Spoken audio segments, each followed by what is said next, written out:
Welcome in Monday morning.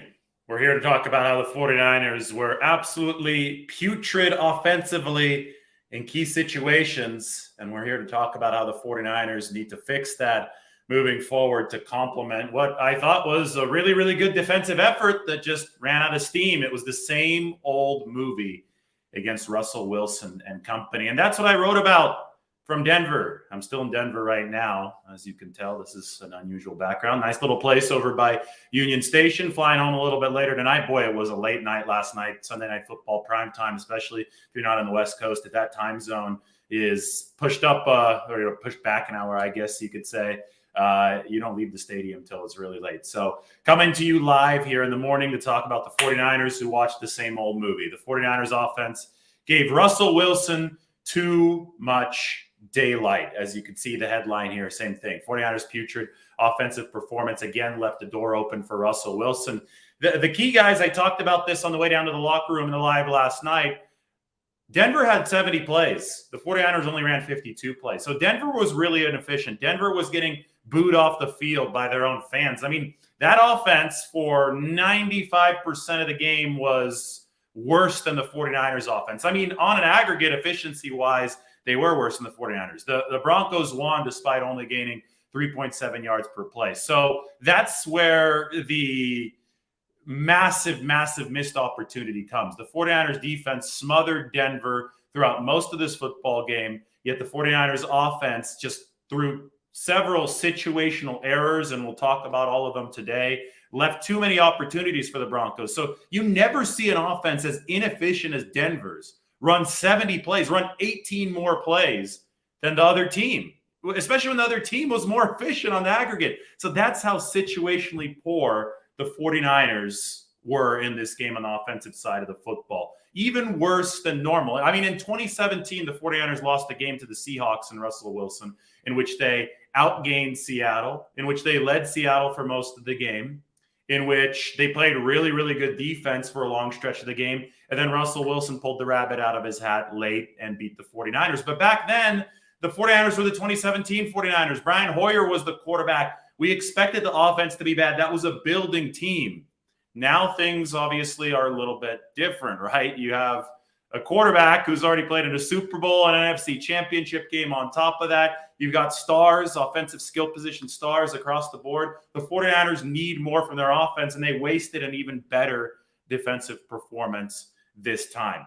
I would say, though, that the good news for the 49ers, because we want to put things into perspective, and everybody always thinks that the sky is falling, that every game is the Super Bowl. This is just one game out of 17 on the regular season schedule.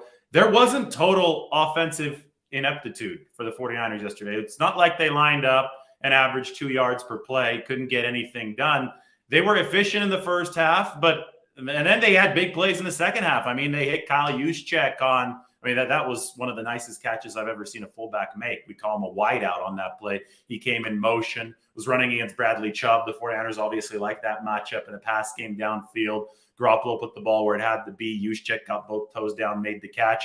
There was another narrow miss in the second half. Juwan Jennings near the sideline. If the 49ers make that play, they probably win, but Jennings bobbles the ball on his way out of bounds, so it was ruled incomplete. Before the interception there at the end, that was the Jonas Griffith interception. Former 49er Ray McLeod picked up a first down. I think the 49ers moved the chains twice on that drive before throwing the pick. I mean, so they were moving the football. It's not like they just got stonewalled 3 and out. The Broncos went 3 and out 9 times yesterday. For the 49ers, that wasn't the issue. This was situational ineptitude. They went 1 for 10 on third down, 0 for their first 9 on third down. They couldn't pick up a first down on third down until Garoppolo threw that really, really tight pass to the sideline to Juwan Jennings. And I believe that pass to Jennings preceded the first down to McLeod, which preceded Garoppolo forcing one in to Deebo Samuel, tipped up in the air. Jonas Griffith got the interception. But anyway, the 49ers offense did some stuff, right? So it wasn't total offensive ineptitude. It was situational ineptitude. It was doing all their damage on first and second down and then not doing anything on third down, right? 1 of 10 on third down is not going to win you hardly any football games. The fact that the 49ers were able to go 1 of 10 on third down and still be in striking distance to win this game is because of how good their defense was. So this all speaks to a lack of rhythm. And that's what Shanahan talked about. That's what Jimmy Garoppolo especially talked about. I think, George Kittle, I believe, talked about it as well. I mean, essentially every single player. I mean, we're talking in the locker room. We're going to the podium. They're talking about third downs, can't convert those third downs, 3 giveaways, right? So you had, and that's not counting the really ugly safety where Garoppolo stepped out of the back of the end zone.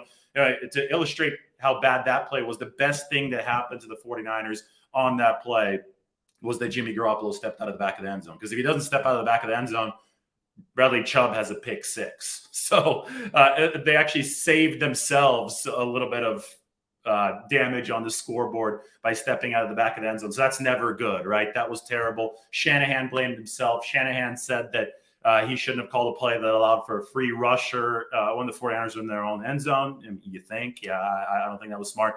I think that, Shanahan came up and said in the second half, this was just an all-around failure offensively, from play calling to several of the miscues. Garoppolo obviously made some. The 49ers losing Trent Williams might have cost them the game, because that was an extremely damaging play. It was on the safety where Williams suffered what we think is a high ankle sprain. The next drive, the 49ers were moving. Garoppolo hit Ayuk. They had a chance to stabilize the game again. They still had the lead. But Jalen Moore, who came in for left tackle in place of Trent Williams, got beaten clean by Randy Gregory. Sack of Jimmy Garoppolo, it detonates the drive. So if Williams doesn't get hurt, I don't think that you have at least that clean of a beat from Gregory. Gregory might not even be rushing against that side in that situation, because we saw Randy Gregory and Bradley Chubb try to take advantage of the right side of the 49ers offensive line. That was actually an early sack. They did it against Burford and McGlinchey on the right side. So losing Trent Williams is disastrous, domino effect kind of thing. And it makes me wonder, can the 49ers find the offensive rhythm they clearly didn't have against Denver without Trent Williams? It was so bad with Jalen Moore in there, the 49ers said, screw it, we're going to put Colton McKivitz in, even though he has an injured ankle. So for the last drive, Colton McKivitz was the left tackle. And it wasn't the left tackle's fault that the last drive didn't work for the 49ers. Broncos jumped off sides, officials missed it, and then Jeff Wilson looked like he was close to picking up a first down, but ball just got ripped out. What was carrying it like a loaf of bread there did not have the football secured. So it was just drive-killing mistake after drive-killing mistake that the 49ers couldn't get out of their own way. They made plays, but they couldn't cohesively make plays, which in a way makes yesterday extremely frustrating for both the 49ers, their fans. And, I get it. Everybody thinks that the end of the world is here. But the fact that there was situational ineptitude instead of total ineptitude, the fact that it was zeroed in on those third downs and getting the drive churning, I think that means that the 49ers do have potential to iron out some of these issues. Now, Garoppolo talked about this being his first week working with the first team offense this year. That's true. Garoppolo, it's funny enough, he talked about a little bit of arm fatigue. He said, I got to get my arm in game shape, and that's only going to come through playing some games, because he didn't have the benefit of all those reps during training camp and all of that. So I just thought that was ironic, considering all the Trey Lance arm fatigue stuff. So I think oftentimes you come away from a game like this and you say, oh my God, that was horrific. What the hell are the 49ers going to do? And you have to remember that we said that many times last year. And the 49ers were 3-5. And then they played the Rams and they found their rhythm. And there are many reasons to believe that the 49ers will find their rhythm with more time moving forward. They have a documented track record of fielding an efficient offense with this core of personnel and Garoppolo at quarterback. And they have several positive plays from yesterday to show, kind of a foundational structure to what they probably want to do. But they have to cohesively bring it together. Otherwise, you're going to get the ugly results that you got on Sunday night. 0 for 9 on their first 9 third downs, 1 for 10 total on third down. You have to be better. You can't fumble the snap. Brendel to Garoppolo fumbled the snap. That killed the drive in the third quarter. They obviously had the safety. Then they had the interception where Garoppolo forced the pass. And then Jeff Wilson had the ball stripped away from him. So I count that as 4 turnovers, and the defense didn't generate any takeaways from the Broncos. In fact, the biggest play of the game might have been Russell Wilson falling on that Melvin Gordon fumble at his own 2 or 3 yard line. Charvarius Ward punched it out, peanut punch there, while Gordon was just stuck in the pile. If the 49ers recover that fumble, if Russell Wilson doesn't jump on it, well, you're almost certainly looking at the 49ers winning this game. Just a field goal would have made the difference there, right, for the 49ers. But they probably punch it in from the 2 yard line against Denver. And Russell Wilson falling on that meant that the 49ers couldn't get a takeaway to neutralize things. I call these types of games tractor pulls.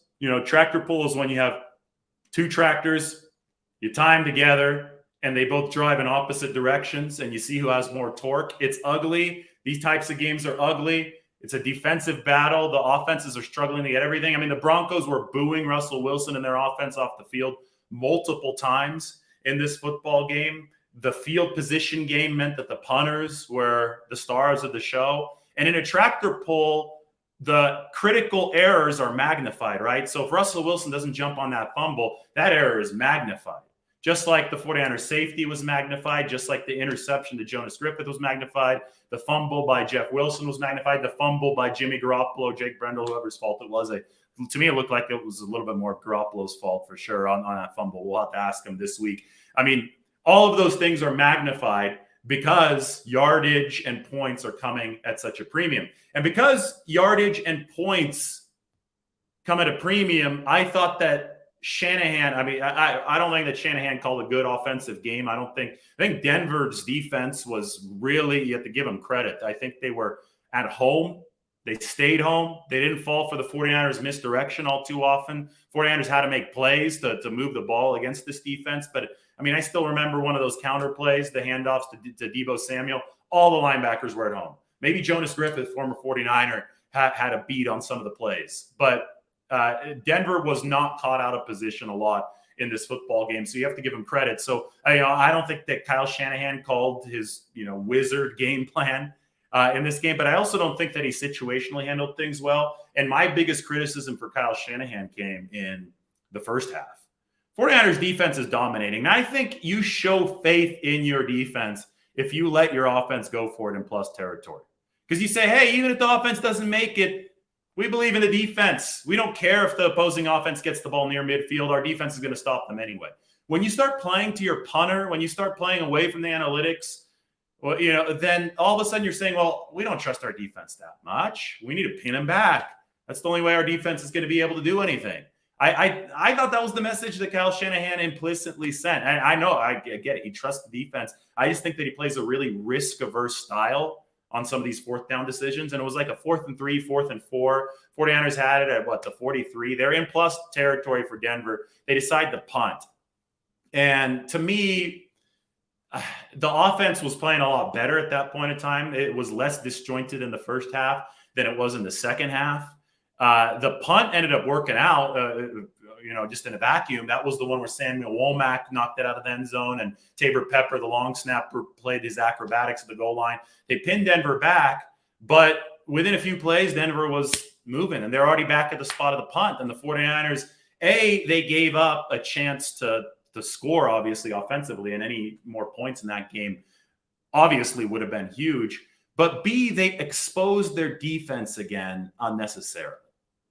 I think if you go for it, you have a good chance of making it, especially the way they're playing in the first half offensively. And at altitude, you do not want to unnecessarily expose your defense. And the 49ers kept on unnecessarily exposing their defense on Sunday night at altitude. 70 plays for Denver, only 52 for the 49ers. At that point, it doesn't matter how bad Denver is over those 70 plays because Russell Wilson's going to find a way to make 3 or 4 of them good. And there's a lot lower chance of him finding 3 or 4 good plays in 50 plays than there is in 70 plays.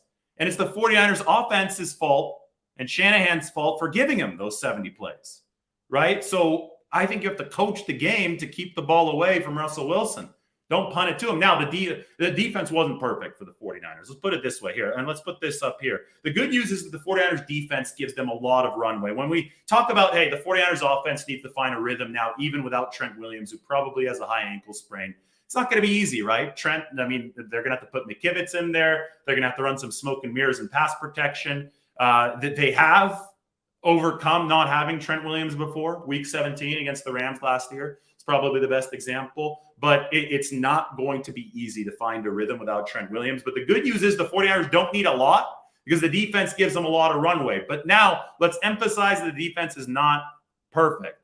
And I don't expect them to be perfect. I thought the defense was great yesterday. But, for example, when they did pin Denver back at the 1, first play was a run for the Broncos. I believe it was Javonte Williams. I don't think it was Melvin Gordon. Melvin Gordon, that guy runs hard. But all those guys run hard for Denver.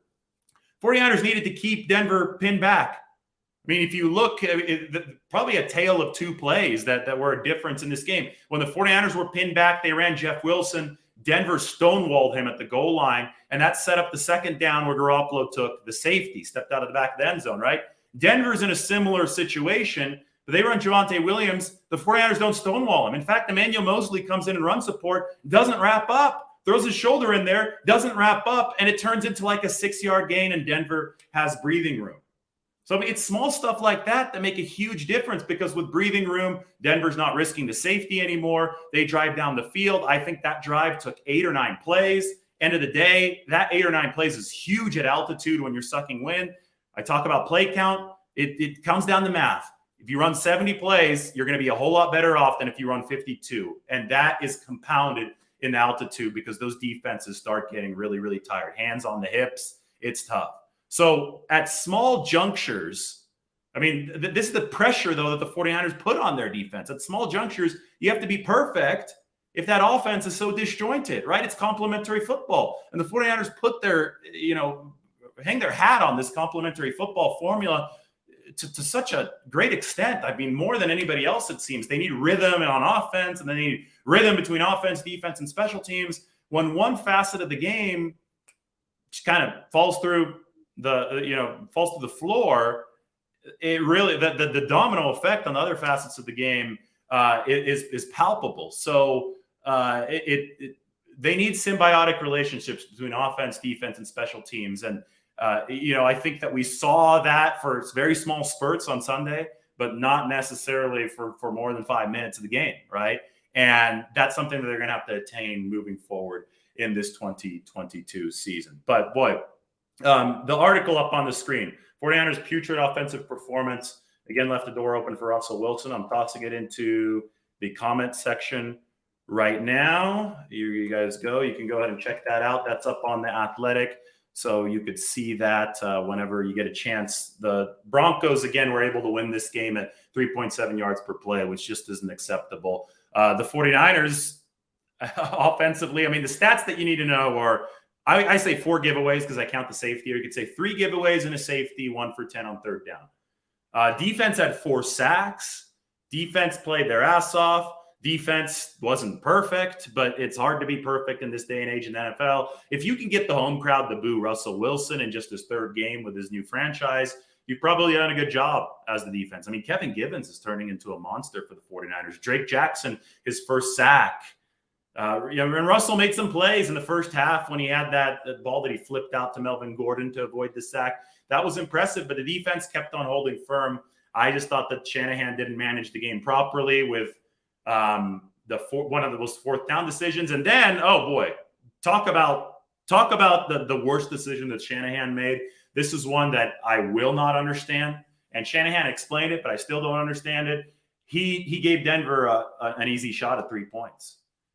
There was a penalty on the Broncos in the first half, and it would have pushed Denver out of field goal range on 3rd down, but Shanahan declined the penalty, gave him the shot at the field goal. They made it.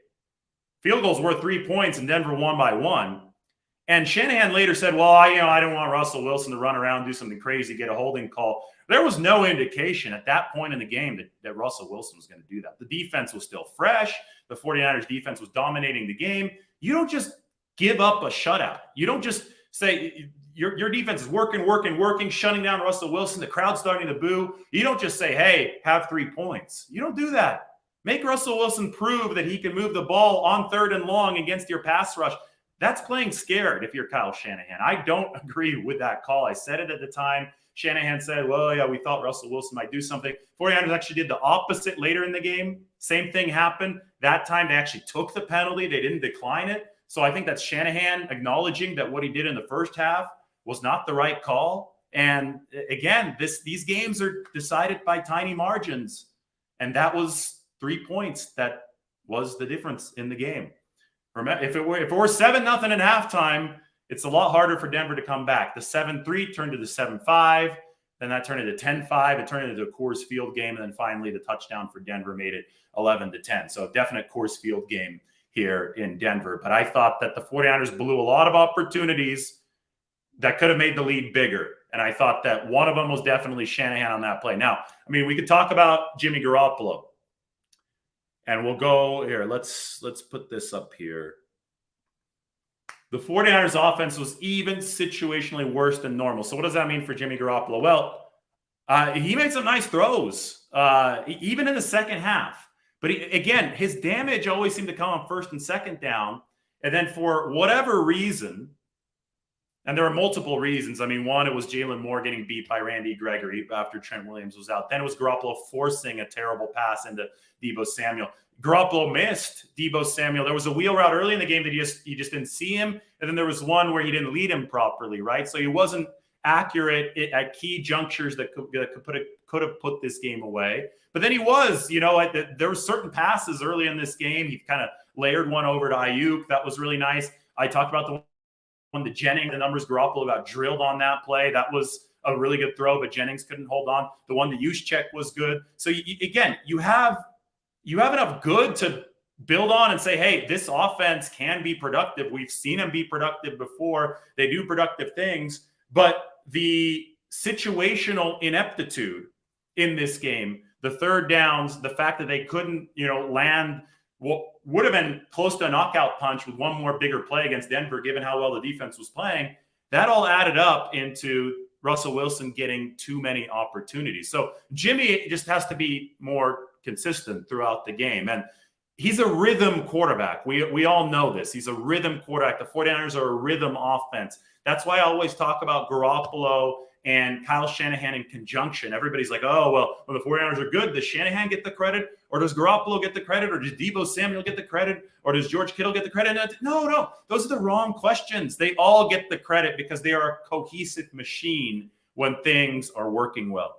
And when one, cog is not in the proper spot, that cohesive machine stops working well. Grounds to a halt. It goes 1 of 10 on third downs. You'll see the individual potential because they'll make individual plays on first and second down. But then the cohesiveness, when it's lacking, you see these fumbles, you see the picks, you see the penalties, whatever, throws a wrench into the offense. And then all of a sudden it doesn't look so great anymore. So it is a team sport. I think it's even more pronounced with the 49ers because Garoppolo is such a rhythm quarterback and Shanahan calls for such a precise, choreographed system. When the 49ers are in sync, there's few prettier things in football. These types of games have happened before. Look at the Tennessee game last year. Remember how good the 49ers looked on their early touchdown drives? Just the crisscrossing routes, Shanahan and Garoppolo and the receivers just in perfect lockstep. And then all of a sudden they look terrible down the stretch run at the end of the game when they couldn't find that rhythm anymore. Well, this game, probably even more extreme example of that. That touchdown drive, they look great. They used the pass to set up the run.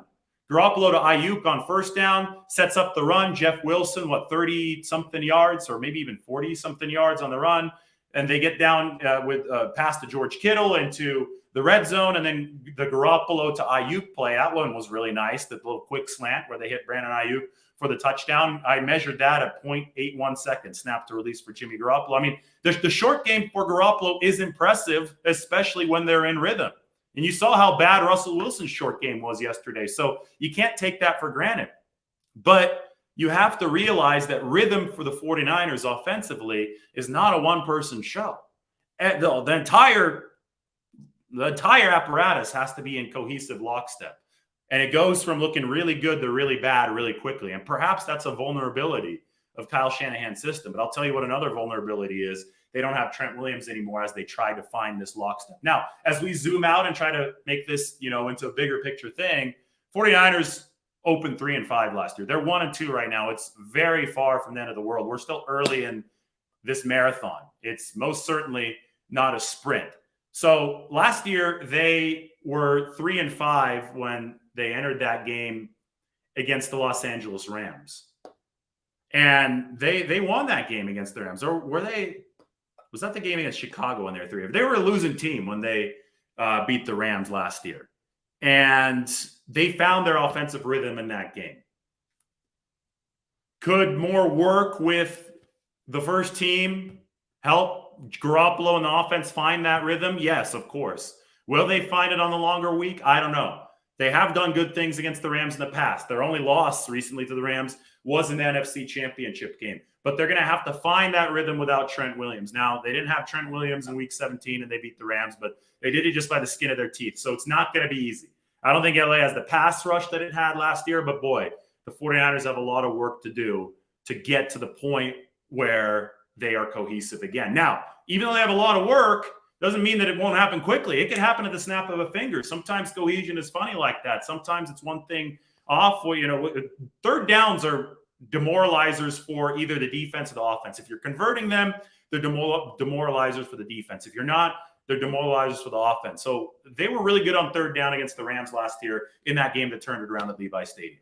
If the 49ers can be good again on third down early in this game against the Rams, I think they can tilt the scales in their favor. That's my theory. I don't know if they're going to be able to do it on, just 1 week's notice, because I don't know how many different little levers the 49ers are going to have to pull to find this rhythm.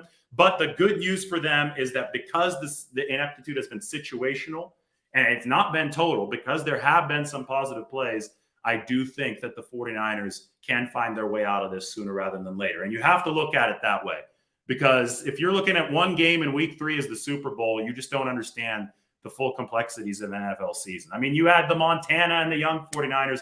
They would all put up early season stinkers as well, disjointed offensively, and then they would turn it on and be one of the top offenses in the league later on. And the 49ers have a lot of good players. It's going to be tough without Trent Williams, but to read more into one game than should be read just isn't smart in this situation. So let's see how the 49ers move forward from this, because the good news is that the defense does give them a lot of runway. And the sobering news is that was a wasted defensive performance on Sunday night. Russell Wilson did what Russell Wilson does. And Russell Wilson does that kind of stuff when you give him an opening. The 49ers gave Russell Wilson too much daylight. All right, I have to go record a podcast, do some more video work here. So we'll talk to you all soon. But everybody like the video, subscribe to the channel. And hello from Denver. I'll be posting some more good food before I fly out tonight. All right, it's just one game. 49ers need to move forward, find some rhythm. That's the key for this football team moving forward. Everybody talk soon.